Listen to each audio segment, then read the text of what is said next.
Assalamualaikum warahmatullahi wabarakatuh. Saya Siti Nursoleha, perwakilan dari kelompok 7 yang terdiri dari Febriana, Nursawatu, dan saya sendiri Siti Nursoleha.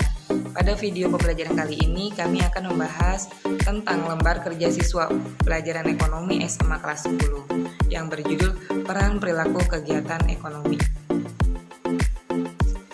Tujuan pembelajaran: peserta didik dapat menyebutkan beberapa peran perilaku kegiatan ekonomi, menjelaskan perilaku kegiatan ekonomi, menjelaskan faktor-faktor produksi pada peran perilaku kegiatan ekonomi, menjelaskan terjadinya proses peran perilaku kegiatan ekonomi. Proses terjadinya peranan perilaku kegiatan ekonomi. Di sini kita bisa lihat pada skema yang telah kita tampilkan, ada 4 pelaku ekonomi, yaitu pemerintah, rumah tangga, perusahaan atau produsen, dan masyarakat luar negeri, di mana dari keempat ini mereka saling berkaitan. Pendahuluan: perusahaan disebut juga rumah tangga produsen, sementara itu konsumsi oleh rumah tangga keluarga yang merupakan pelaku ekonomi. Selain mereka, pemerintah dan masyarakat luar negeri juga merupakan pelaku ekonomi. Pelaku ekonomi adalah semua orang, baik individu maupun lembaga yang menjalankan aktivitas ekonomi. Aktivitas ekonomi mencakup kegiatan distribusi dan konsumsi barang dan jasa semua tingkat masyarakat. Dalam melakukan kegiatan ekonomi, perilaku-perilaku ekonomi saling berinteraksi sesuai dengan ragam transaksi yang dilakukan. Pelaku kegiatan ekonomi. Dalam kegiatan ekonomi, pelaku kegiatan ekonomi merupakan faktor utama kegiatan ekonomi sehingga kegiatan ekonomi dapat berjalan. Para pelaku ekonomi yaitu rumah tangga, perusahaan, pemerintah, dan masyarakat luar negeri. Pelaku kegiatan ekonomi yang pertama yaitu rumah tangga. Rumah tangga yang terdiri dari atas bapak, ibu, dan anak berperan sebagai konsumen. Inilah peran utama dari rumah tangga karena rumah tangga banyak menggunakan produk-produk untuk memenuhi kebutuhannya. Rumah tangga juga dapat berperan sebagai produsen dalam menyediakan faktor produksi, tenaga kerja, tanah, dan modal.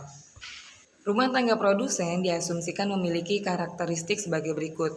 1. Tidak memiliki sumber daya mereka sendiri untuk memproduksi barang dan jasa. 2. Menyewa faktor-faktor produksi seperti lahan, tenaga kerja, dan modal dari rumah tangga keluarga. 3. Menggunakan faktor produksi dan melakukan kegiatan produksi, serta menjual barang dan jasa kepada rumah tangga keluarga, membayar pajak kepada pemerintah, dan keempat, tidak memiliki simpanan. Pelaku kegiatan ekonomi yang kedua yaitu perusahaan. Perusahaan disebut juga sebagai rumah tangga produsen. Perusahaan merupakan suatu organisasi ekonomi yang melakukan kegiatan produksi barang dan jasa dengan tujuan mencari laba atau pelayanan masyarakat. Perusahaan mengkonsumsi faktor-faktor produksi yang disediakan pelaku ekonomi lain untuk melakukan produksi. Namun demikian, produksi merupakan kegiatan utama perusahaan sehingga perusahaan lebih berperan sebagai produsen. Sebagai produsen, peran utama perusahaan untuk produksi dengan menghasilkan keuntungan. Tentu saja perusahaan berperan sebagai produsen. Hal-hal yang harus dilakukan perusahaan sebelum menjalankan aktivitasnya adalah sebagai berikut. Yang pertama, menentukan barang atau jasa yang akan diproduksi. Yang kedua, menentukan proses pengelolaan produksi barang atau jasa tersebut. Dan yang ketiga, memastikan barang dan jasa diproduksi sesuatu kebutuhan konsumen. Pelaku kegiatan ekonomi yang ketiga yaitu pemerintah. Pemerintah berperan sebagai produsen dalam hal menyediakan fasilitas-fasilitas umum dan memonopoli cabang-cabang produksi seperti air, minyak, dan bahan makanan. Dalam melaksanakan kegiatannya, pemerintah juga melakukan konsumsi dengan belanja rutin yang terdiri atas pembayaran gaji pegawai, pemerintah, dan penyediaan anggaran untuk pelaksanaan harian di instansi-instansi pemerintah. Selain belanja rutin, pemerintah juga melakukan konsumsi dan belanja pembangunan untuk penyediaan infrastruktur berupa pembangunan fasilitas umum. Pemerintah sebagai produsen, pemerintah terlibat dalam peranan untuk mewujudkan sebesar-besarnya kemakmuran rakyat Indonesia. Menurut Undang-Undang Dasar 1945, Pasal 33 Ayat 2, cabang-cabang yang penting bagi negara dan menguasai hidup orang banyak dikuasai oleh negara, sedangkan pelaksanaannya sebagai produsen diwujudkan hampir dalam seluruh bidang perekonomian. Kegiatan ekonomi yang terakhir yaitu masyarakat luar negeri. Dalam era perdagangan internasional seperti sekarang ini, keberadaan masyarakat luar negeri sangat penting dalam kegiatan ekonomi. Kebutuhan yang semakin meningkat, jumlah dan ragamnya menuntut diadakannya perdagangan dengan masyarakat luar negeri.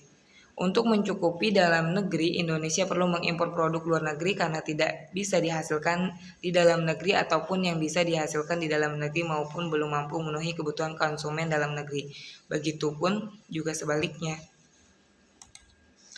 Untuk mengembangkan perusahaannya diperlukan perluasan pasar. Masyarakat luar negeri merupakan alternatif utama untuk meningkatkan pemasaran produk. Hasil alam yang melimpah yang tidak diolah dan digunakan masyarakat dalam negeri sebaiknya diekspor.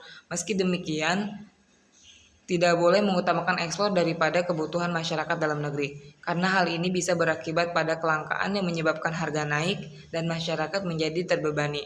Ini merupakan kondisi yang salah dan harus segera diperlukan penanganan terutama oleh pemerintah melalui kebijakannya. Perusahaan dan pemerintah juga berinteraksi sama dengan rumah tangga. Pemerintah membeli produk-produk perusahaan untuk belanja rutin atau benda-benda yang digunakan di instansi pemerintah seperti alat tulis kantor, fasilitas, dan lain-lain. Dan belanja pembangunan. Pemerintah dapat memperoleh pinjaman luar negeri, sedang masyarakat luar negeri akan mendapatkan bunga dari kegiatan tersebut. Mungkin cukup sekian yang bisa kamu paparkan dari kelompok 7 mengenai lembar kerja siswa pelajaran ekonomi SMA kelas 10. Semoga kedepannya lembar kerja siswa ini dapat bermanfaat bagi guru maupun bagi murid itu sendiri. Kurang lebihnya mohon maaf, saya Siti Nurhaliza mohon undur diri. Wassalamualaikum warahmatullahi wabarakatuh.